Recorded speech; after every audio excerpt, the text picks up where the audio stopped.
is just an incredible announcement that we're going to make today. Having said that, we have protocols in place for today's event, which include masks. Everyone that came on site went through a screening process to keep everyone safe from COVID-19. Hard hats and safety glasses when not at the podium are required. At ArcelorMittal Dofasco and at ArcelorMittal, health and safety is our #1 objective, and that has clearly been our focus throughout the entire pandemic. And I want to just also mention that just yesterday, we marked a milestone with our ArcelorMittal Dofasco employer-led vaccine clinic that was just up the street here at the center on Barton Street.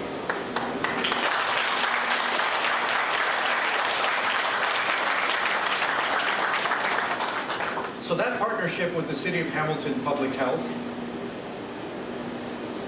ensured that we were able to vaccinate about 17,500 Hamiltonians over the past 5 weeks. In fact, some folks from Toronto also came out and from other parts of the area of the GTHA.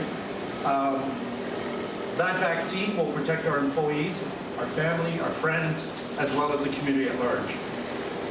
We are certainly thankful to the Government of Canada for securing vaccine doses for Canadians. Nous remercions le gouvernement du Canada de s'être procuré des doses de vaccins pour les Canadiens. Merci au gouvernement du Canada. Maintenant, je veux aussi souhaiter la bienvenue à nos invités du gouvernement du Canada et souligner leur présence. The Honourable Chrystia Freeland, Deputy Prime Minister and Minister of Finance. The Honourable François-Philippe Champagne, Minister of Innovation, Science and Industry. The Honourable Filomena Tassi, Minister of Labour, is here with us today. And we also have with us our Minister from Burlington, which we are very happy to have joined us here today. We also have with us our ArcelorMittal Global CEO, Aditya Mittal, and our CEO here at Dofasco, Ron Bedard. And finally, our colleagues and partners that have taken the time to join us today. Despite our capacity limits, we are pleased that some media, some partners and employees are attending virtually. So thank you again for taking the time to join us. I'd like to also acknowledge the lands on which we operate. Today, the City of Hamilton is home to many Indigenous people from across Turtle Island, North America. We acknowledge that ArcelorMittal Dofasco lands are situated upon the traditional territories of the Erie, Neutral, Huron-Wendat, Haudenosaunee, and Mississaugas. This land is covered by the Dish with One Spoon Wampum Belt Covenant, which was an agreement between the Haudenosaunee and Anishinaabe to share and care for resources around the Great Lakes. We further acknowledge that this land is covered by the Between the Lakes Purchase 1792 between the Crown and Mississaugas of the Credit First Nation. ArcelorMittal Dofasco recognizes that we must do more to learn about the rich history of this land so that we can better understand our roles as residents, neighbors, partners, and caretakers. So, as I said, I'm very pleased that we could have this event outside.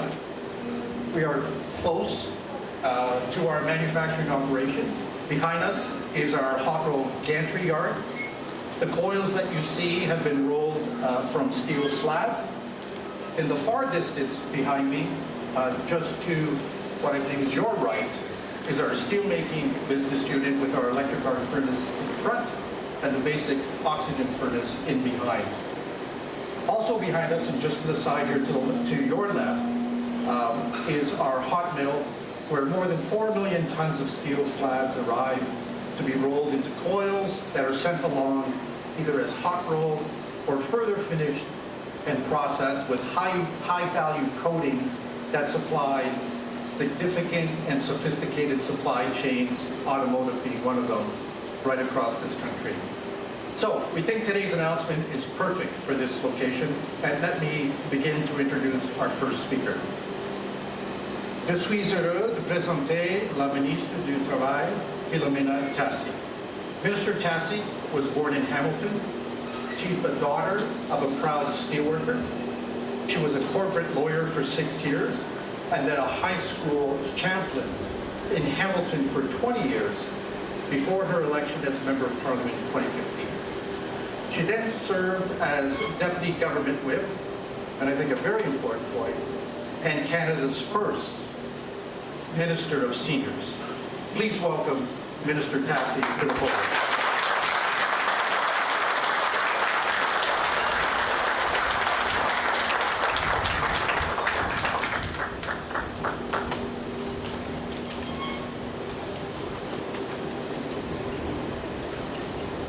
Good morning, everyone. Bonjour à tous.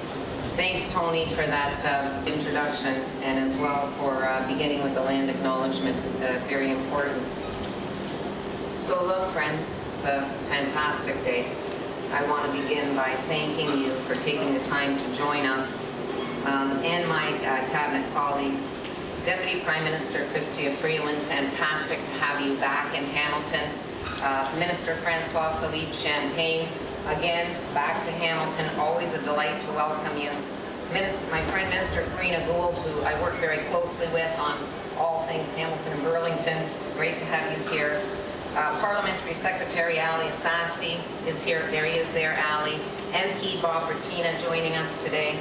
And also very pleased to be joined by Aditya Mittal, who's going to join us virtually, CEO of ArcelorMittal, and Ron Bedard, CEO of ArcelorMittal Dofasco.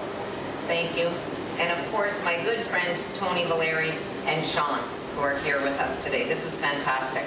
So let me begin by saying, this is a historic day for Hamilton. A transformational day. The investment we are making has the potential to change our city permanently, making us more innovative and our air cleaner. I've lived in Hamilton all my life. I was born and raised here. The steel industry was a very big part of my life. In fact, almost my entire family worked right here at Dofasco at some point, including myself. And the story's not unique to me. It's a common Hamilton family story. I have so many good memories, from Christmas parties to the suggestion box campaign. And the Christmas party I remember, standing there with my ticket, spending about an hour deciding what amazing toy I was going to pick with that ticket that I had. I can say that Dofasco truly was like family to me, offering support to students who are trying to make their way through school. They did that for me and for each of my siblings. And in fact, where I stand, right behind me is where I was a coil checker. Check those coils. The one putting the numbers on so that the crane driver knew where to put the coil, and my sister was the crane driver. So it just demonstrates of how, this is just, I have to say that the support that ArcelorMittal Dofasco has offered to Hamiltonians is fantastic. And I want to say that my memories here are absolutely about the people. The slogan, Dofasco's slogan, our product is steel, our strength is people, can't agree more. The workers, absolutely fantastic. In fact, when I remember my days as a summer student, trying to adjust to the 12-hour shifts, which my system had a very hard time doing, those men that I worked with, they were all men, took me in, helped me, and cared for me, and helped me find my way every step of the way. So, and that's what we are about here today. These investments are really about people, because Hamilton's workers and their families want to bring us to a better place. They want progress. We're all doing our best to build a future that we will be proud of and leave as a legacy to our children, our grandchildren, and our great-grandchildren. Our government shares these values. After our election in 2015, Canada has shown global leadership in fighting climate change, which is the fight of our lives. I know locally this is an extremely important issue. In fact, yesterday I had a demonstration in front of my office, which included people who I reach out to in terms of getting input on what we can do to combat climate change. And you know what they're asking? They're asking us to do more. And that is exactly what we are doing here today. The steelmaking process presents us with an opportunity to achieve both our economic and our climate goals. However, as with any emerging industry trend, our window of opportunity to strike is short. When I saw the opportunity to work with ArcelorMittal Dofasco to make massive change happen, I knew it was time to seize the day. I've worked very closely with both Tony and Sean, who are both like-minded in this and who see potential for Hamilton to be a world leader. ArcelorMittal Dofasco is taking up the torch, committing to unprecedented investments together with the government to fight climate change. I am so proud that Hamilton is the community in which they have chosen to launch this project. My cabinet colleagues got excited about the prospect of such transformational change and have worked very hard to make this happen. And so I am in deep gratitude to my cabinet colleagues. And here we are. So I don't want to keep the good news from you for much longer. Just allow me a quick moment to introduce my friend, Minister Champagne, and then he will share the details of this transformational investment. As a businessman, lawyer, and international trade specialist, Minister Champagne gained more than 20 years' experience at large international companies in Europe, particularly in the fields of energy, engineering, and innovation. On a personal note, I can say that he has been a wonderful colleague and friend to me and all of us in Cabinet and in caucus. This isn't his first visit to Hamilton, and I know it's not going to be his last. I deeply appreciate his support, his energy, his dedication, his enthusiasm, and yes, also his compassion and kindness. I know that François-Philippe commits to investments that will make a real difference, and the fact that he has convened us all here is a testament to his ability to recognize opportunities and to work collaboratively to make them happen. This, together with ArcelorMittal Dofasco's commitment to fight climate change and innovate to create good jobs, is what brings us here today. So now, over to you, my friend François-Philippe.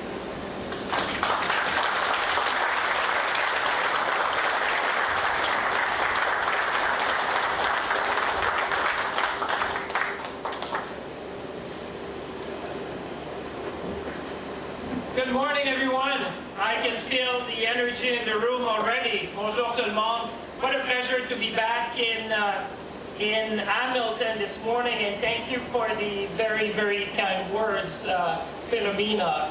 It is indeed a true privilege to be back, and I just want to start with a special greeting.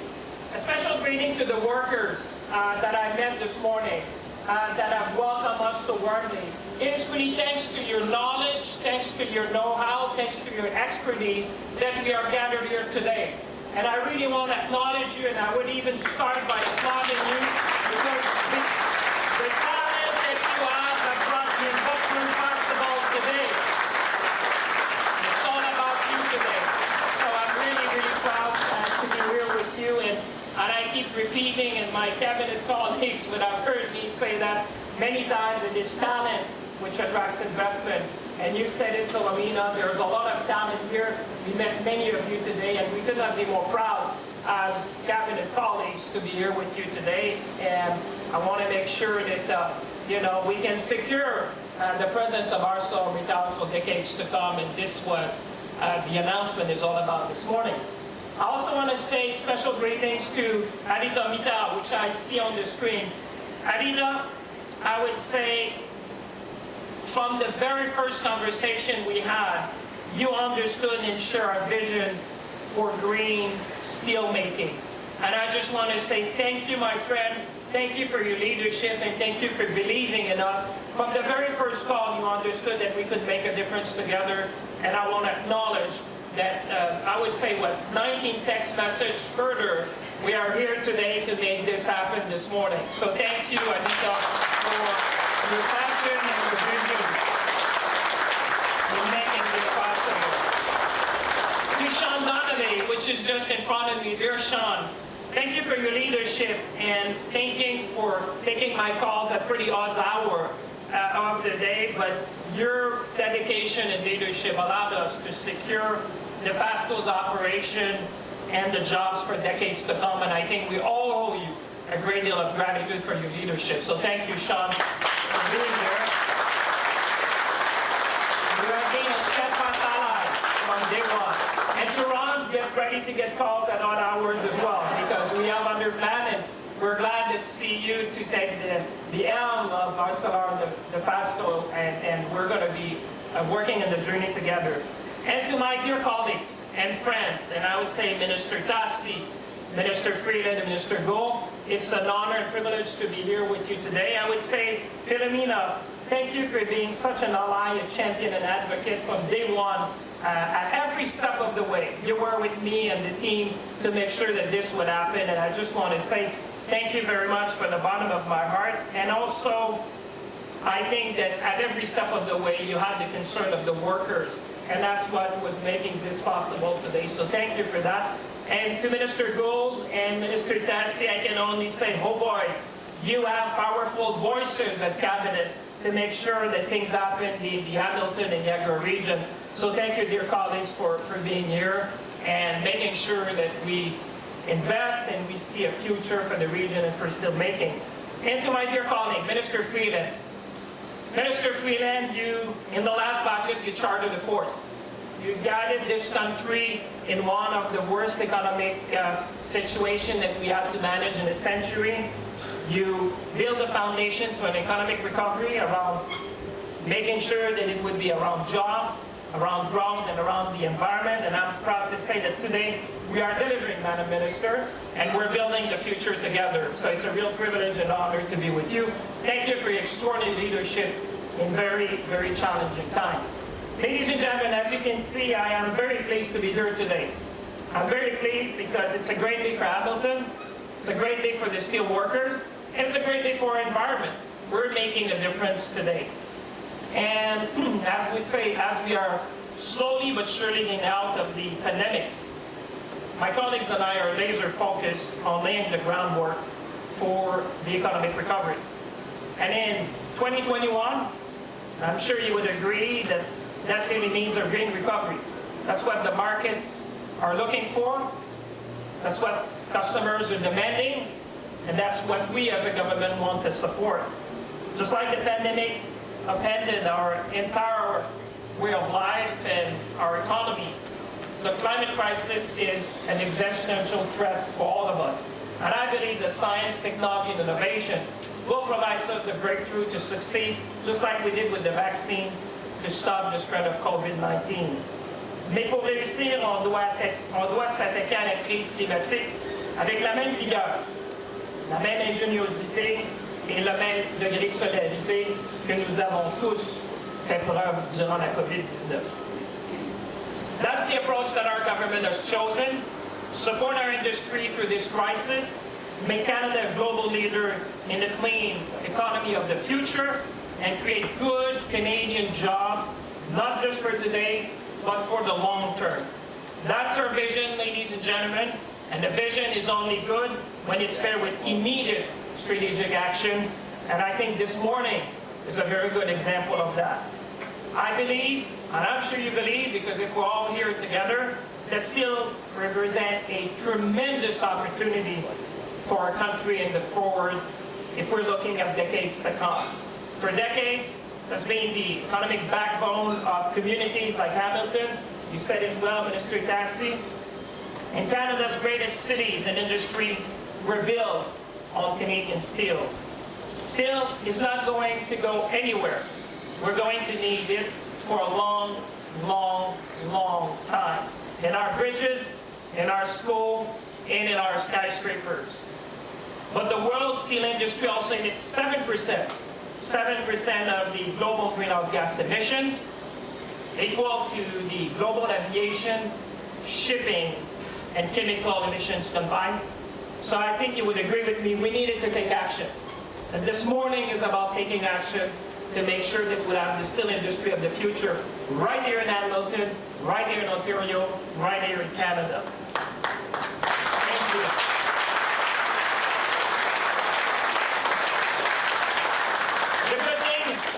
The very good thing is that there are producers like ArcelorMittal which have a plan towards greater steel.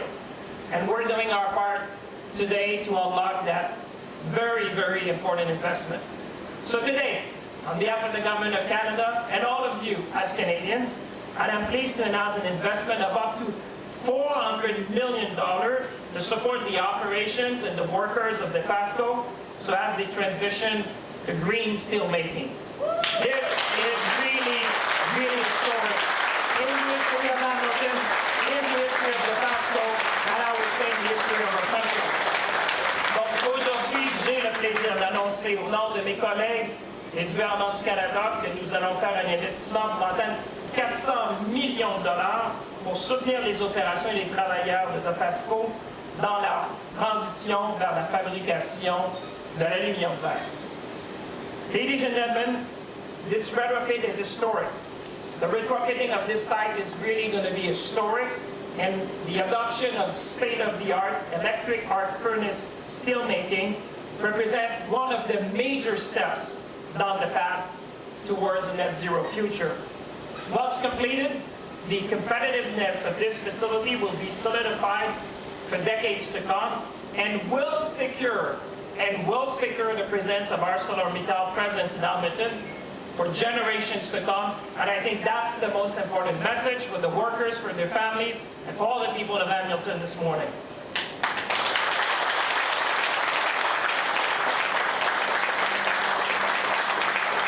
But there's more good news.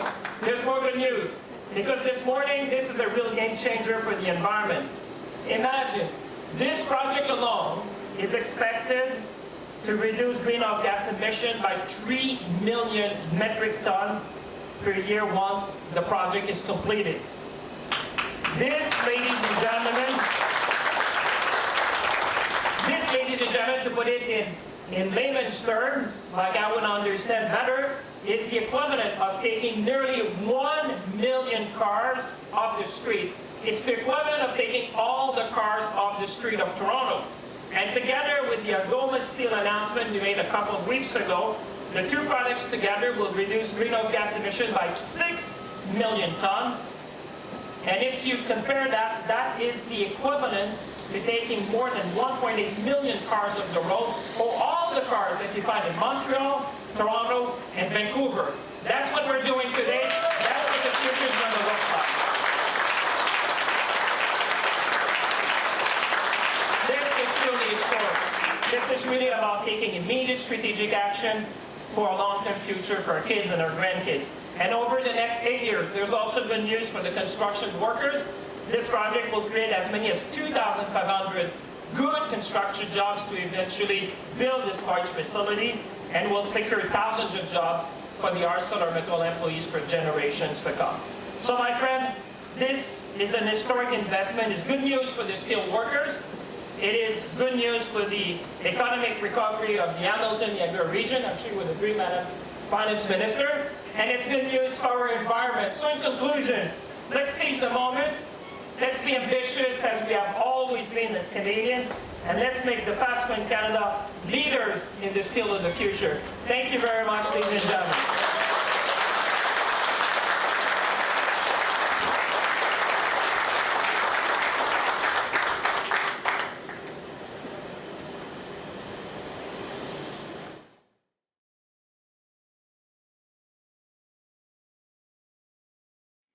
So I am happy to introduce I thought we would have Tony coming back on the podium, but ladies and gentlemen, let me introduce someone who has made a difference for the steel workers in fighting, and in the last time when we had tariff, in fighting today to give us the means of our ambition, the Right Honourable Chrystia Freeland, the Deputy Prime Minister of Canada. Deputy Prime Minister, the floor is yours.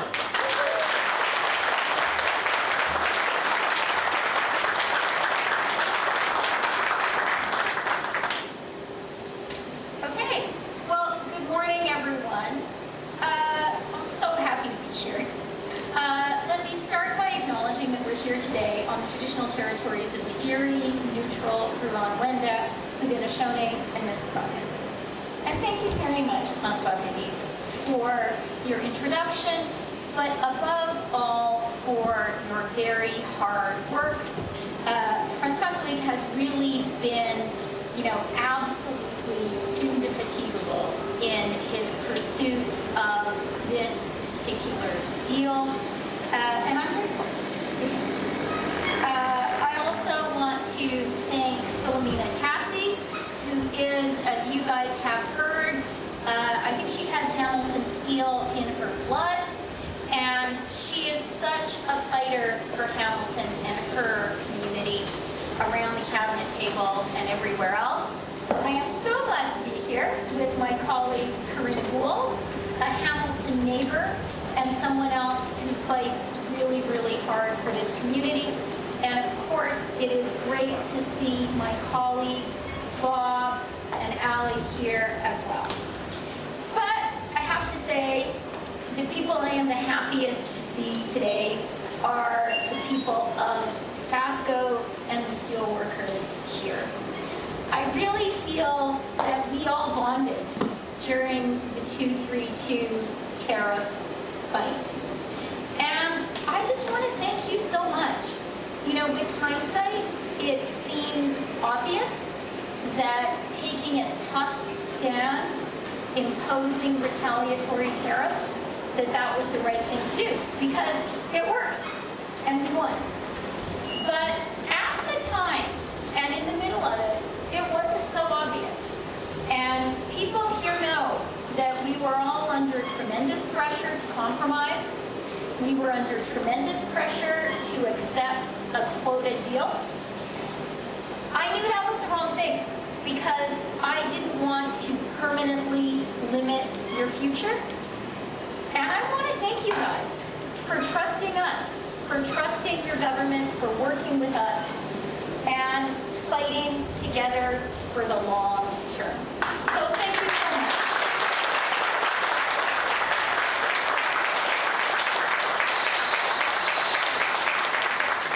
And you know what? I think we can really all be proud that we hung in there, that we won. And that's one of the reasons that we are able to move forward today and make another announcement, another investment in building a strong and resilient Canadian steel industry that will be internationally competitive in the 21st century low carbon economy.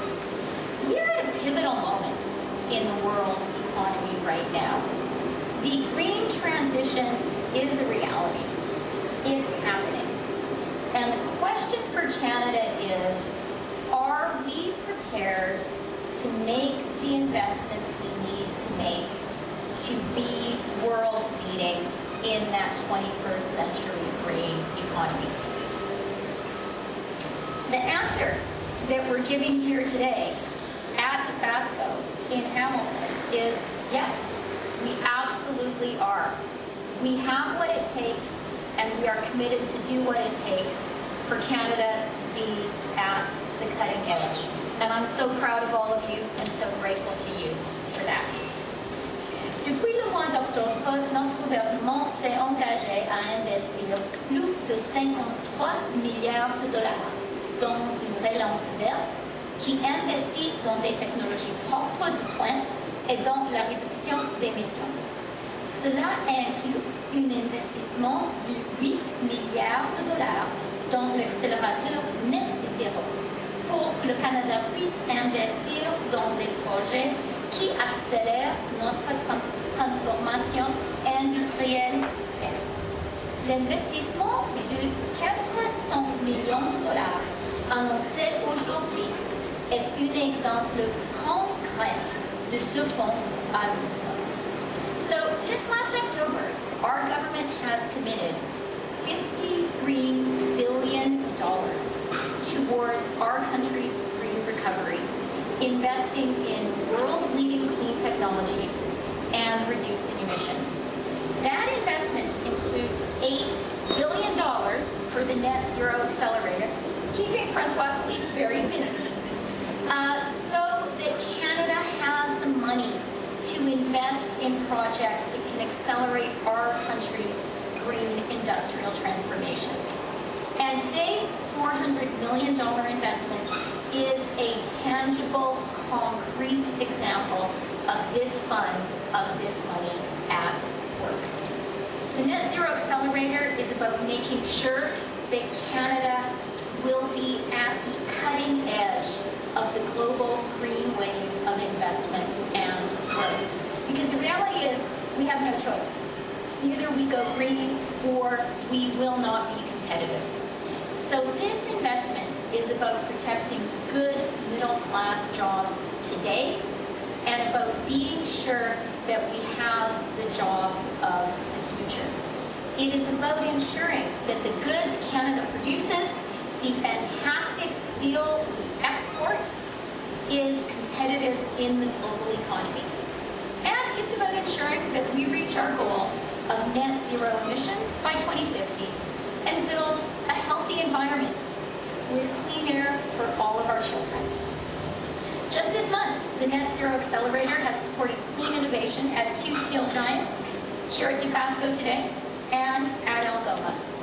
These investments, as François-Philippe has described, will result in really significant emissions reduction, an estimated reduction of 1% of Canada's entire emissions output. This is an investment that supports the planet.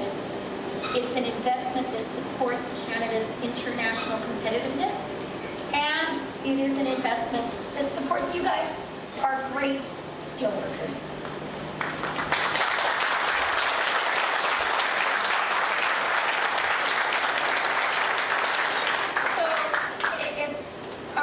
It's a personal privilege and kind of an emotional moment for me to be here today and to be part of this investment and real guarantee of your future.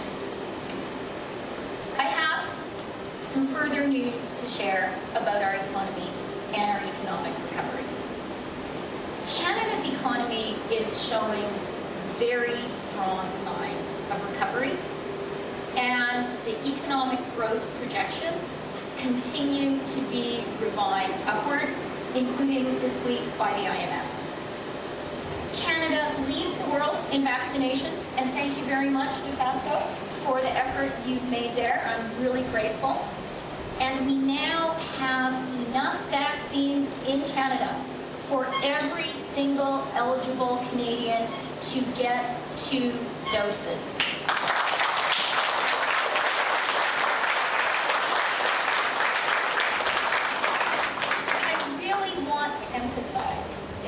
You know, I'm speaking to you as a mother whose kids are going to go back to school in September. And to do that safely, we know everyone who can get vaccinated has to get vaccinated. Everyone in my family has had 2 doses, except for my son, who's 11. He turns 12 over the weekend. He is celebrating by getting his first dose.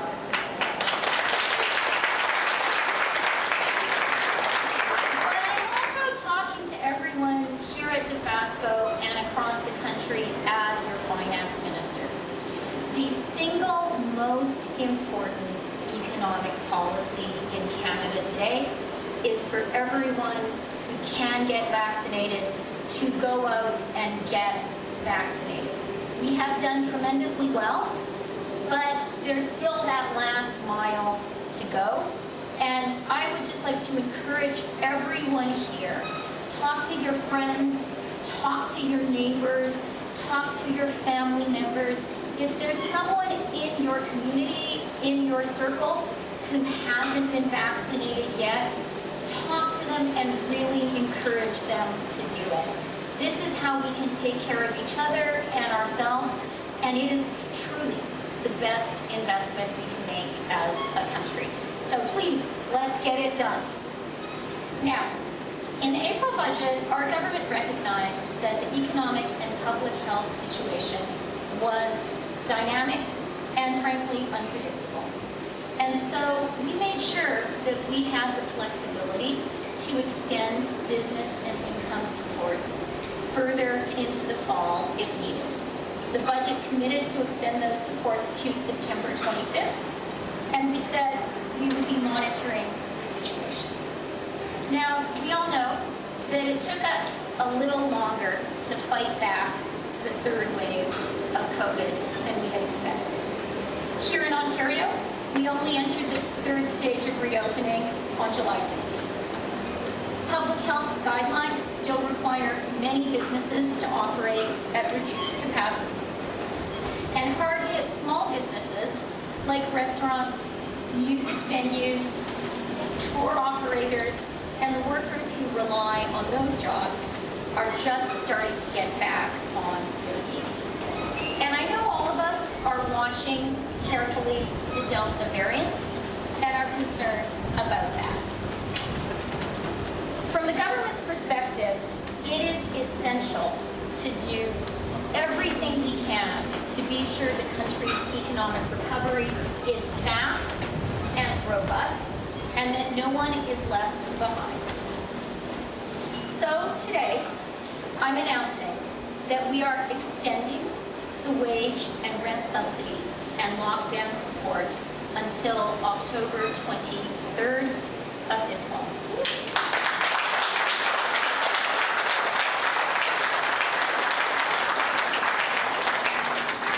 And we are increasing the planned wage and rent subsidy rates for the period of August 29th to September 25th. These support measures have been a lifeline for millions of workers and for businesses across the country.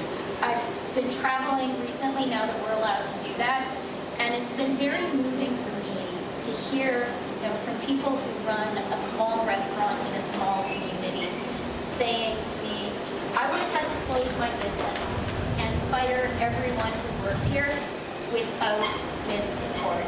And I've heard that story dozens of times. With this extension, we are making sure that Canadian businesses, particularly small businesses, have the support they need to be sure that we have a strong and full and robust recovery. We also know that the ongoing reality of recovering from, as François-Philippe said, the deepest recession since the Great Depression, the reality that COVID is still around, means that some workers have not been able to go back to their jobs yet. So we're extending the Canada Recovery Benefit, the Canada Recovery Caregiving Benefit, and the Canada Recovery Sickness Benefit until October 23rd at current rates, and increasing the maximum number of weeks available under the Canada Recovery Benefit for an additional 4 weeks, for a total of 54 weeks. These additional weeks will also be available to those who have exhausted their employment insurance benefits. J'ai le plaisir d'annoncer aujourd'hui que nous prolongions la subvention salariale, la subvention pour le loyer et la mesure de soutien en cas de confinement jusqu'au 23 octobre.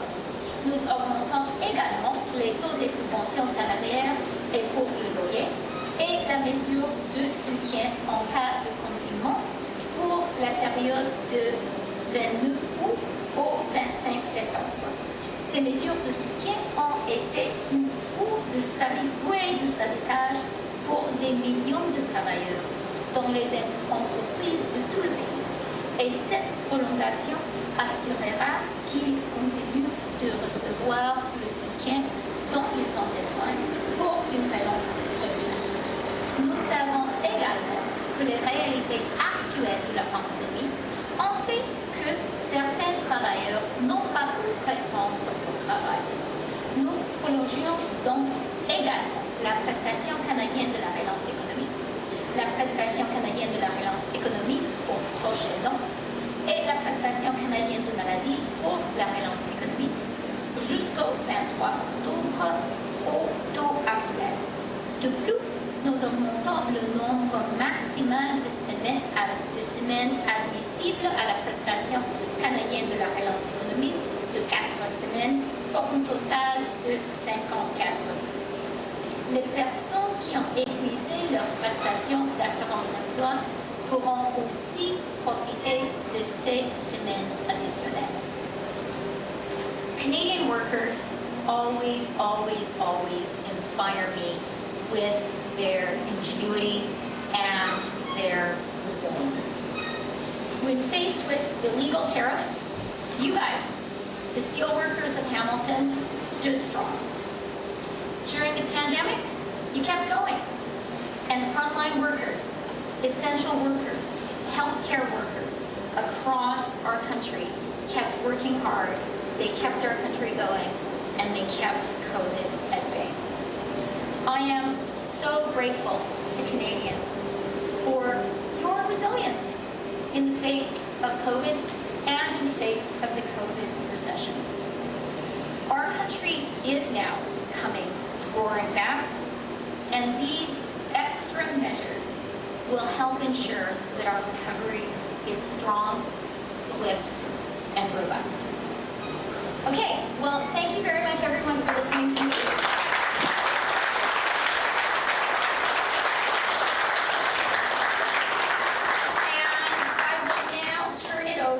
To Aditya Mittal, who I first met when he was a young business guy and I was a young financial journalist. So Aditya, it's very nice to see you virtually, and we all look forward to hearing from you.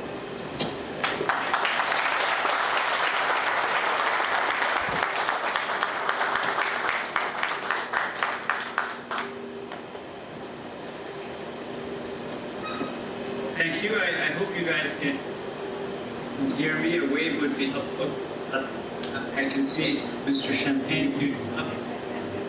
Deputy Prime Minister Freeland, Minister Tassi, Minister Cole, ladies and gentlemen, members of the Arshram team, good morning.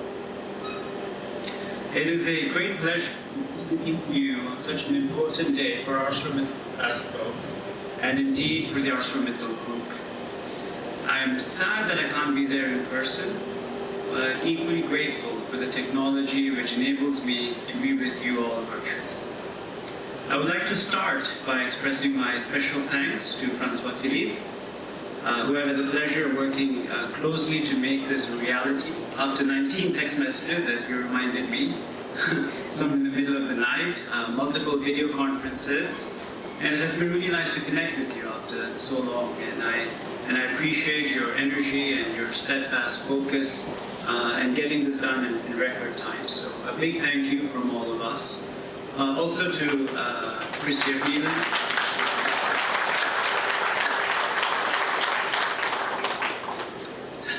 Thank you very much for your support today. It's very nice to connect with you after so long. I remember when we first met very fondly. And it's phenomenal that our paths have crossed in this manner.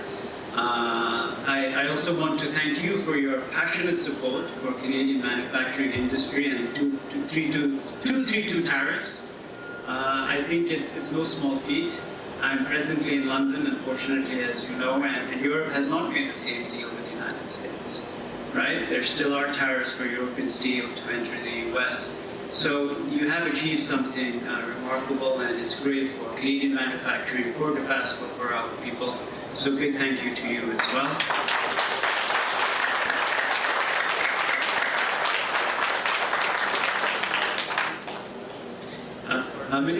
For your support, as Chrystia said, because like us, you have steel in your blood, and we're very thankful for your commitment to Dofasco and the Hamilton region.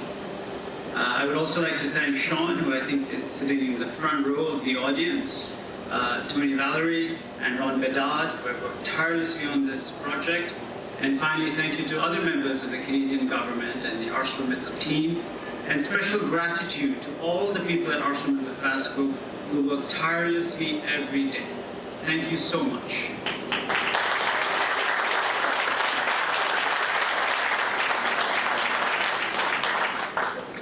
As you heard from everyone this morning, climate change is undoubtedly the defining issue of our generation, our industry, and the world today.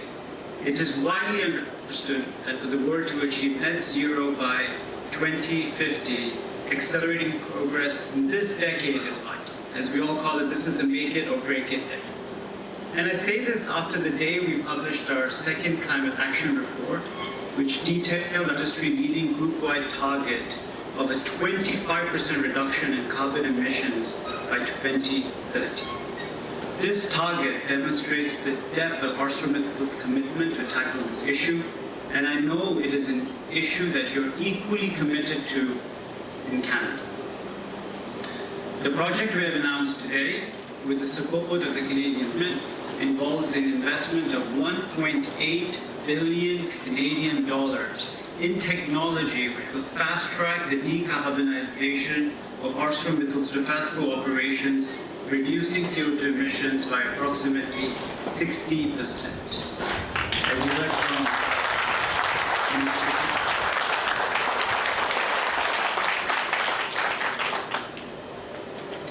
I think this project clearly demonstrates that what is achievable when stakeholders work together on solutions to accelerate progress, and how actions can drive system-wide change and enable us to transition our industry more swiftly.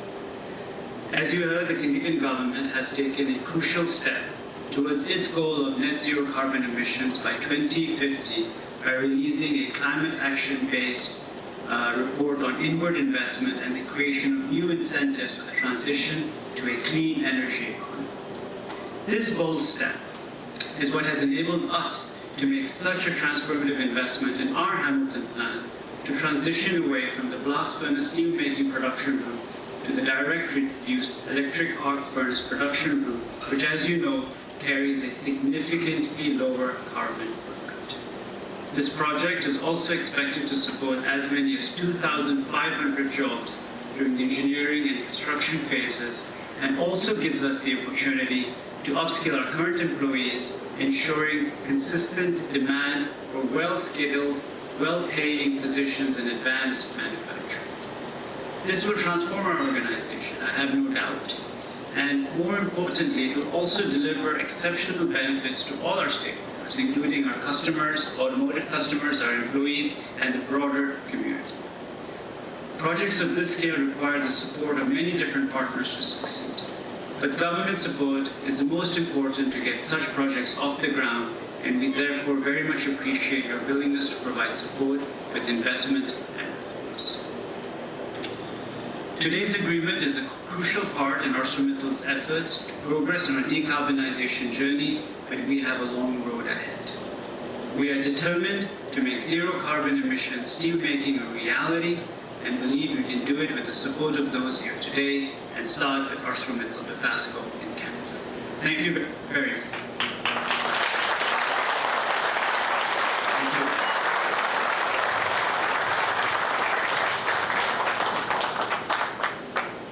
Thank you. Now I'm happy to invite Ron Bedard, CEO of ArcelorMittal Dofasco, to the stage.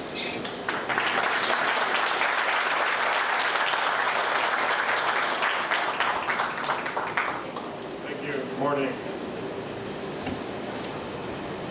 Thank you, Aditya. I appreciate your comments. I moved into the role of President and CEO here at ArcelorMittal Dofasco at the beginning of July, so this is my first public event. So things certainly have started on a high note.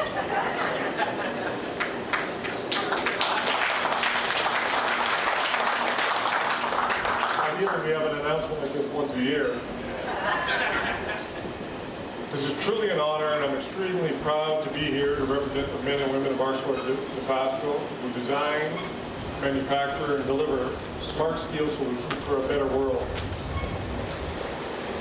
As I drove in early this morning, it struck me that the foundation for this project, perhaps more important than all of the tons of concrete and rebar beneath the ground here, is the work that tens of thousands of proud, hardworking Dofasco employees who have come before me have done.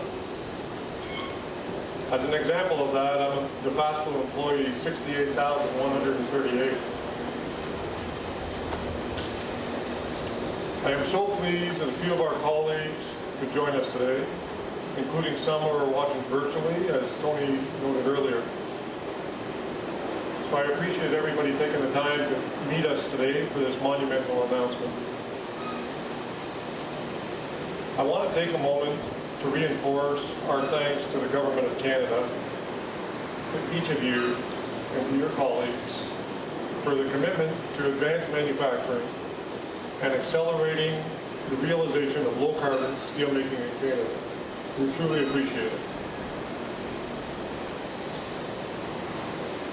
I also want to thank Aditya Middle and Mr. Middle for their unwavering support of Dofasco and for their vision of being net zero by 2050. The project is truly extraordinary and transformative for ArcelorMittal and Dofasco, for our community, and for our employees. Today's announcement is a strong show of confidence in our team and in our site, both from the ArcelorMittal Group and from the Government of Canada. The signal that it sends to Hamilton is a center of steelmaking excellence and a key part of the Canadian economy for many generations to come.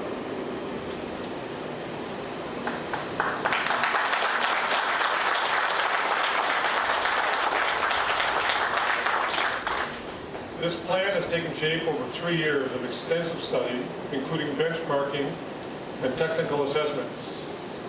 And it was led under the leadership of Sean Donnelly, ArcelorMittal Dofasco's previous president and CEO. Thank you, Sean.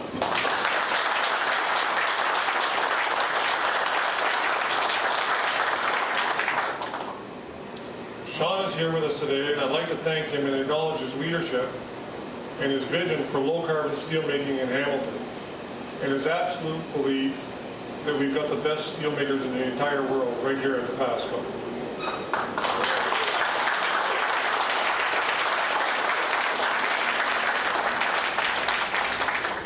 Under Sean, a strategic team was formed in 2018 to explore all options for new technology that achieves maximum carbon reduction for steelmaking and enhanced production capability and quality and advanced manufacturing employment opportunities, again, for generations to come. That strategy team also joined us here today, and I'd like to acknowledge them for their hard work, thank them for their technical expertise, their tireless work, and their insight. They completed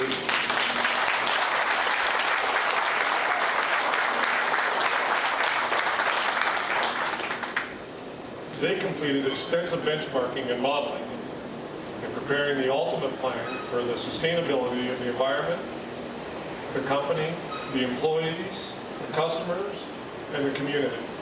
Well done.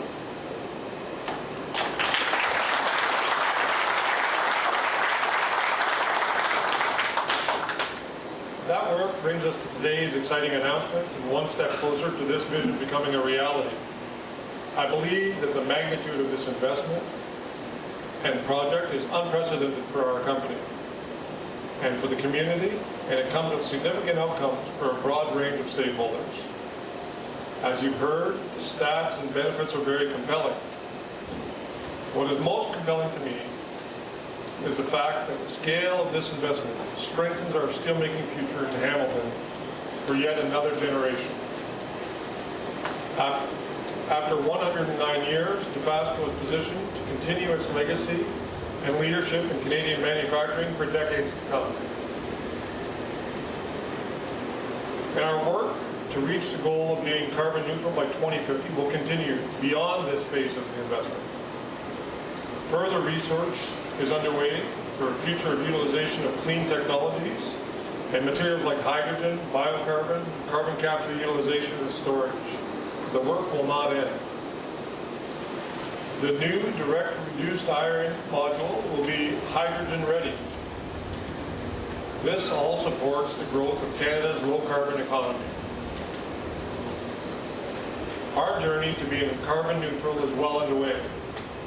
I look forward to keeping everyone abreast of the project as we work through it with a commitment to safety and execution excellence.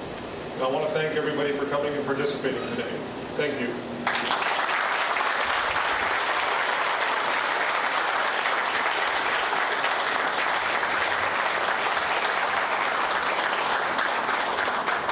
Thank you, Ron. Let me take my mask off here. Just some final comments before we close out the formal part of this morning. Thank you, Ron, and to all our speakers. I want to thank Minister Freeland for your economic leadership, your leadership on 232, always having our back in the steel industry. Thank you. Minister Champagne, for your dedication, focus, and your pushing aggressively to see more and more innovation in this country. We're seeing it today at ArcelorMittal Dofasco. Thank you very much for that leadership. Minister Tassi, for your ongoing voice here in Hamilton, continuing to advocate on behalf of Hamiltonians to ensure that we continue to prosper and continue to develop very effectively from an economic perspective and a social perspective. And to Minister Karina Gould, thank you for being here today, and thank you for your advocacy for the residents of Burlington. While this project is here in Hamilton, it is certainly very much an important project for our entire region. And I know sitting beside you in some of the comments that you shared, I know that you are right behind this project, have always been, and we certainly look forward to working with you very closely as we move forward. And to our global CEO, Aditya Mittal, thank you very much for joining us virtually today, and thank you for the confidence you have shown in ArcelorMittal Dofasco. I'm certain that our teams here at ArcelorMittal Dofasco are very excited, very dedicated, very motivated to begin work on the transformation of both the site and our steelmaking processes. This is a significant milestone in our journey here at ArcelorMittal Dofasco to becoming carbon neutral. It's a goal, as Aditya said earlier, it's a goal that can only be reached with collaboration, with the partnership, the strategic partnership, and we've seen that partnership here today with the Government of Canada and with perseverance, which we here at ArcelorMittal Dofasco will clearly demonstrate going forward. At this point, I would like to turn it over to media questions. Passons maintenant aux questions des médias. And Catherine Kaplinskas, from the Deputy Prime Minister's Office, will be moderating and managing those questions from the floor. So thank you very much. That is the formal ending of the speeches, and we will now move to media questions. Over to you, Catherine. Thank you very much. We will be taking one question, one follow-up. Ça sera une question et une question en suivi. If there's any media on the floor, you're welcome to come to the mic right over here to ask questions. Hello, Kelly from CH News. I'm hoping someone from Dofasco can explain as simply as possible what this green steelmaking process actually entails, how it works.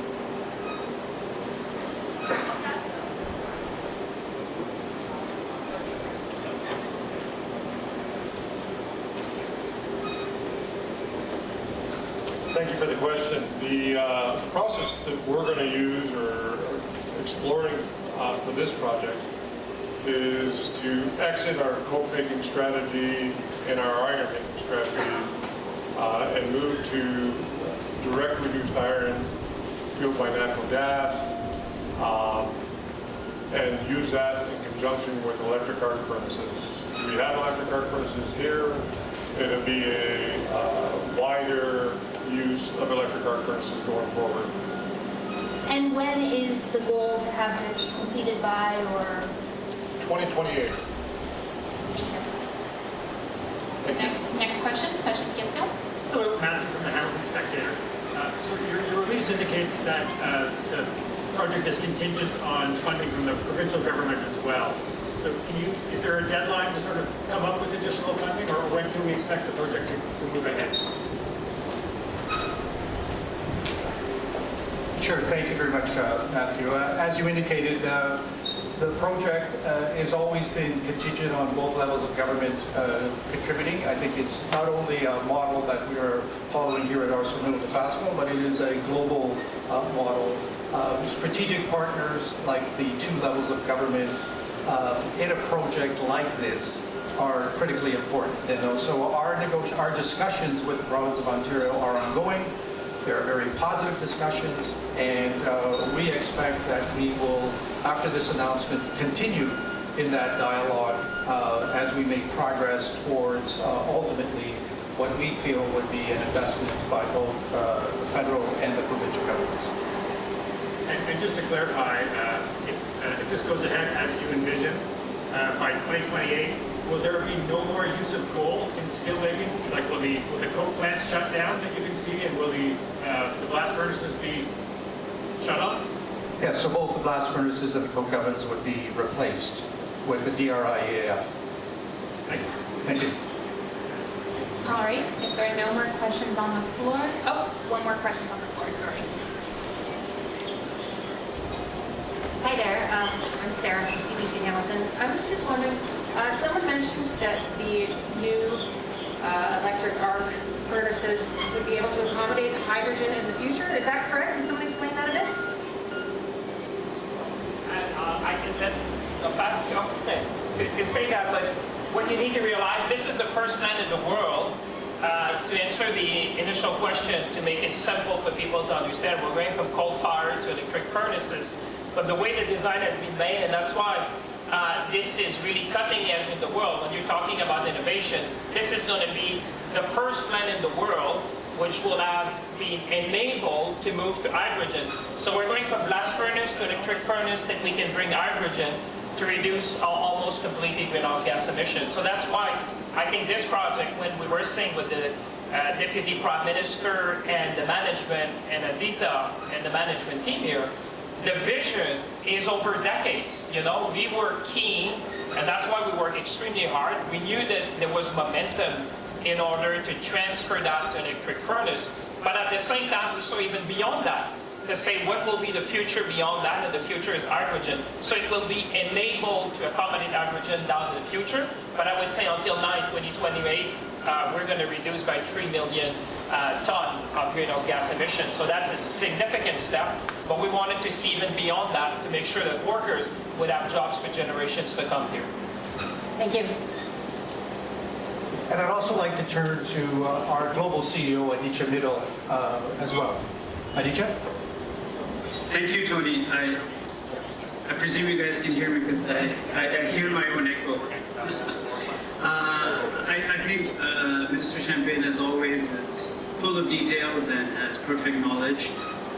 So I'm very impressed that he speaks like a steam maker already. But he's absolutely right. This is revolutionary because we're moving away from a coke-based process or coal-based process to a gas-based process. That's fundamentally what a direct reduced iron facility does. So you have the blast furnace where you put in, which is behind you at Hamilton and Dofasco, where you put in coal and iron ore and then you melt it and you get hot metal. The DRI, you put the same iron ore, slightly more refined iron ore, but instead of coal, you inject gas, you inject natural gas. And then you get iron pellets, we call it direct reduced iron, and you put it into the electric furnace and you melt it using renewable energy.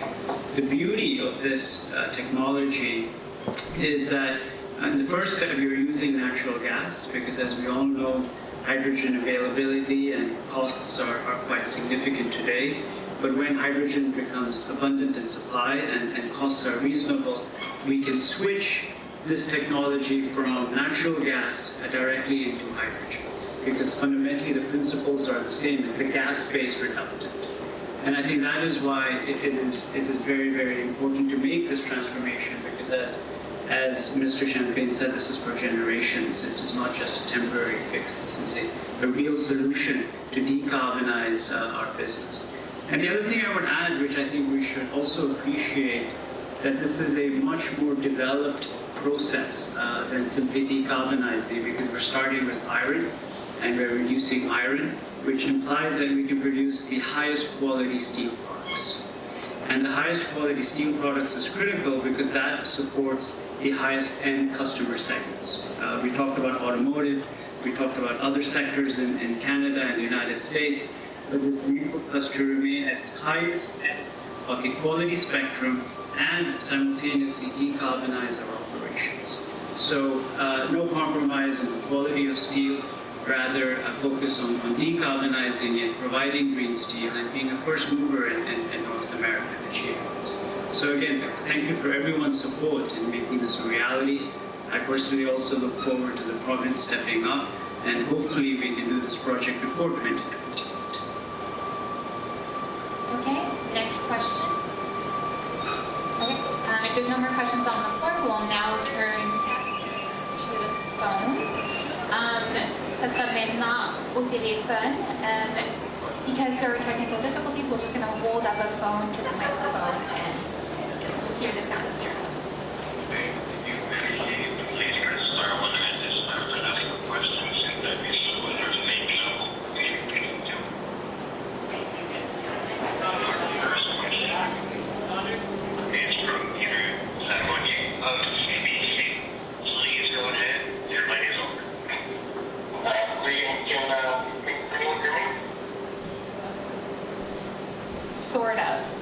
speak loudly Why and don't you bring the phone here? Try it again.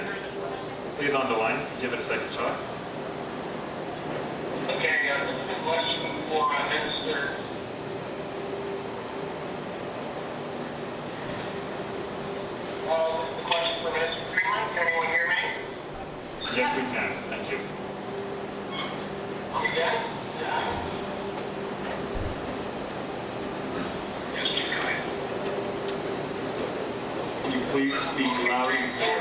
Minister Freeland, yesterday he said he wanted to get planes to Afghanistan to bring back soldiers and their families from Afghanistan. The United States planes have already landed and transporting 750 people. What's preventing Canada from landing a plane full of EUPs and Afghan troops?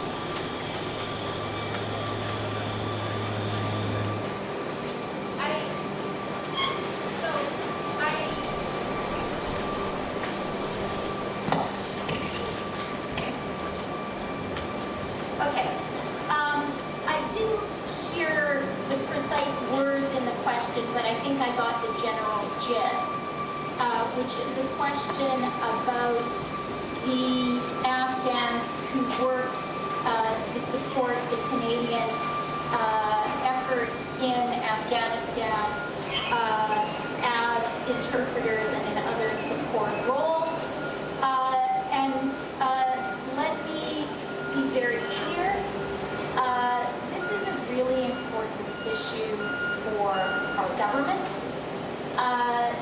These Afghans who worked to support the important work the Canadian government, Canadian people in uniform were doing in Afghanistan were doing very important jobs that were essential to our effort. And now many of them are in danger. We as a country have a moral responsibility towards them, and we absolutely recognize that. That's why we are working very, very hard to make it possible for people who did work for Canada, for their families, to come to Canada very, very quickly. We know that the situation is tense on the ground and fast moving, and so we are working very, very hard to do the work to understand very quickly who these people are, to identify these people, and then to very quickly bring them back to Canada. I think they are going to be great Canadians, and I think we all look forward to welcoming them here. Okay, follow-up question?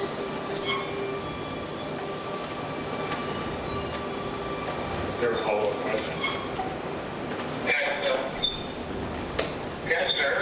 On the same subject, is the U.S. allowing Afghan interpreters and their families to finish their application outside of Afghanistan?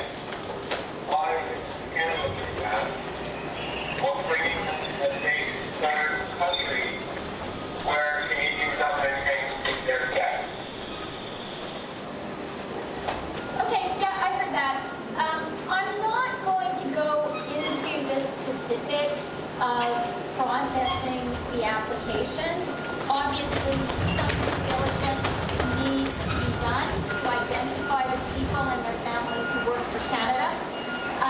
But I do want to say we, as a government, very much recognize that there is no time to spare, that this has to happen very, very quickly, and we're committed to doing that and to putting the resources in place to identify the people who have a right to come to Canada and to get them to Canada very, very soon. And we also are working on this very closely with our partners and allies.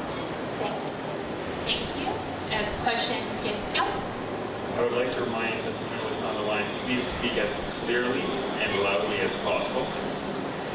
J'aimerais rappeler les journalistes sur la ligne, s'il vous plaît, soyez aussi clairs et parlez fort si on peut se comprendre. On apprécie votre compréhension. Thank you.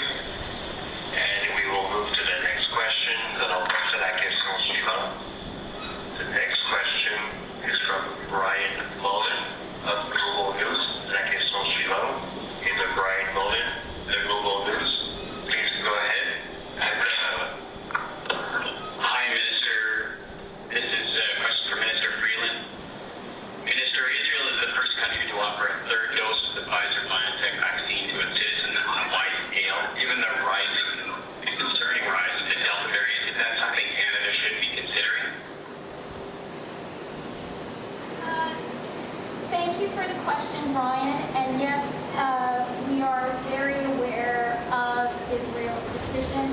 We actually yesterday, a number of ministers had a good conversation with Dr. Theresa Tam, our Chief Public Health Officer, about the Delta variant, about Mr. Schatz. As has been the case since the beginning of this pandemic, the Canadian response is going to be guided by science, by the advice of our medical officials, and we're going to be working, as we have done from the start, in close collaboration with provinces and territories. And I do want to take this opportunity to make another pitch for everyone who is eligible to be vaccinated to go out and get vaccinated. Truly, this is the single most important thing we can do for our health. It's the most important thing you can do to support Canada's economy and economic recovery. And the good news is doses are now abundant in Canada. We have enough vaccines for everyone who wants to get vaccinated to go and get vaccinated. En suivi. Is there a follow-up question? Yes, Minister, do you have any concerns about global vaccination efforts as some countries are struggling to even get a first vaccination dose if other countries are starting to offer a third dose? Of course, Canada is very much aware that this is a global pandemic, and we have not only a moral responsibility, but there is also a practical reality that we need to work hard to get the whole world vaccinated. Canada is one of the leading countries in the level of our donation of vaccines, of our contribution to COVAX, and we're going to continue to do that. Okay, we will take one more question from the phone. That'll be the last question. Une dernière question. One more question from the phone. Merci, thank you. And we will go with one more question. One last question from the telephone, and then I guess we'll get it. But the next question is from Murad Hamedi of the Lodging. Your line is now open. Please go ahead. Thank you for taking our questions. Yesterday, ArcelorMittal reported core profit for the second quarter of $5.1 billion, your highest quarter in 13 years. You're launching a $2.2 billion share buyback program. So, Mr. Mittal, why do you need a loan or grant from the Canadian government? And Minister Freeland, why are you giving him one?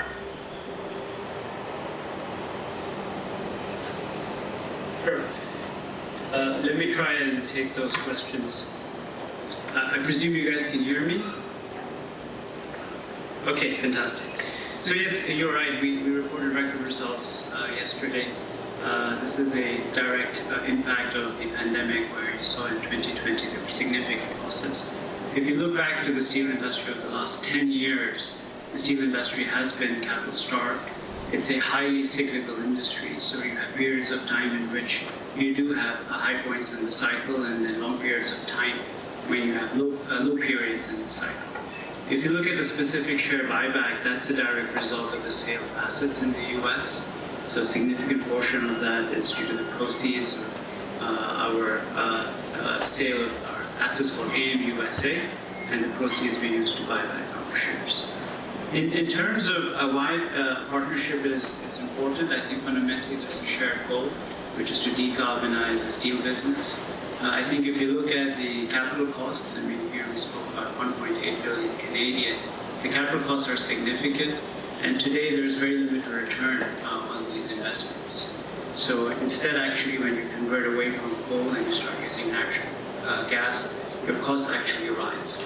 And therefore, if we do want to accelerate decarbonization, there has to be a shared goal, a shared understanding, so that steel companies like us and others can be motivated to make that capital investment. And I think we saw this in the renewable sector, at least in Europe, where governments motivated private private sector to begin investments. And as those investments materialize, you see that the cost curve comes down, the technology develops, and there's an appropriate marketplace. So I think as we transition to decarbonizing the world, such types of partnership are the way to go. Otherwise, it's very difficult to actually get a highly cyclical, capital-intensive business like steel to actually make those first steps.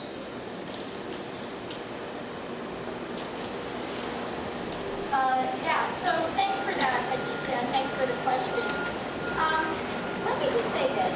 I have in June and July, I attended as finance minister the G7 finance ministers meeting in London and the G20 finance ministers meeting in Italy.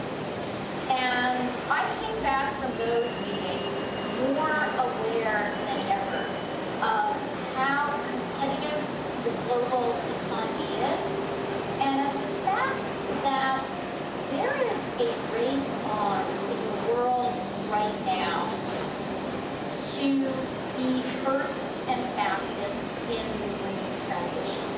The green transition is important for us in Canada because we want clean air, we want to support our planet, we want an environment our children and grandchildren can live in.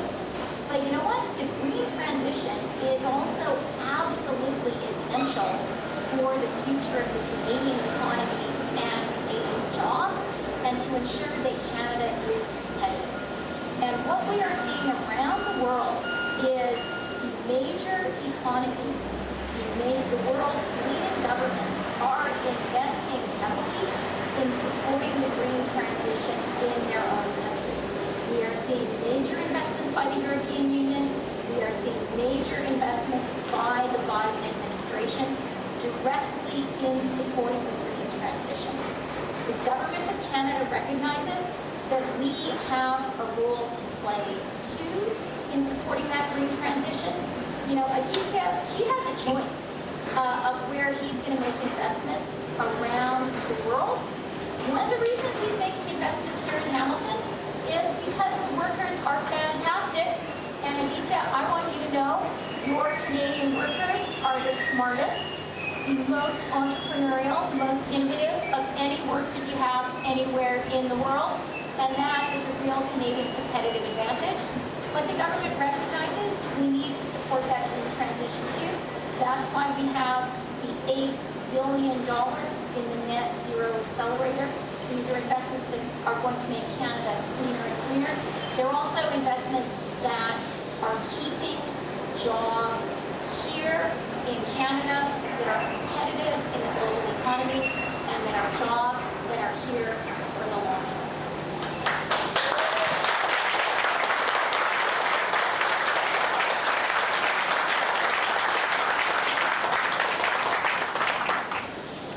Follow-up?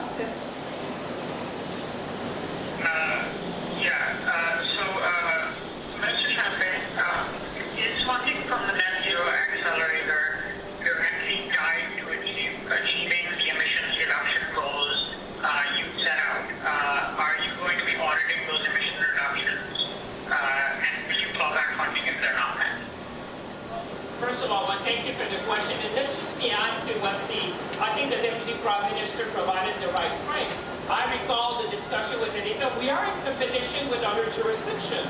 I think I want to address this question head on. That's a question we get often, and I can assure you, and Anita would remember in one of the text messages, he reminded me that other jurisdictions wanted to attract this type of investment. So I think, as in all investment we're doing, obviously we're protecting the interests of the workers, of Canadians, of the industry, but I would say there's a role for government in the equation, whether it's the federal government, whether it's the provincial government, to make sure that we gain these investments in our country, that we build the momentum, and today's a great example of that. The other thing I would say to that is that the investment we're making is largely repayable, it's conditionally repayable, so obviously we have all the standard terms and conditions you would expect. And like the Deputy Prime Minister said, well, it's thanks to the workers that we can do that. To your point, definitely we have built in all the protection that you would expect when we invest public money. We make sure that the commitments that have been made, and I see Sean Donnelly, I can refer to my discussion with Anita, we will make sure that the commitments that have been made with respect to the reduction of the greenhouse gas emission, with respect to the co-op student, with respect to the investment in R&D, will be part of the agreement. And yes, Canadian taxpayers are protected at every step of the way. OK, thank you so much, everybody. That concludes today's press conference. Ceci met fin à la conférence de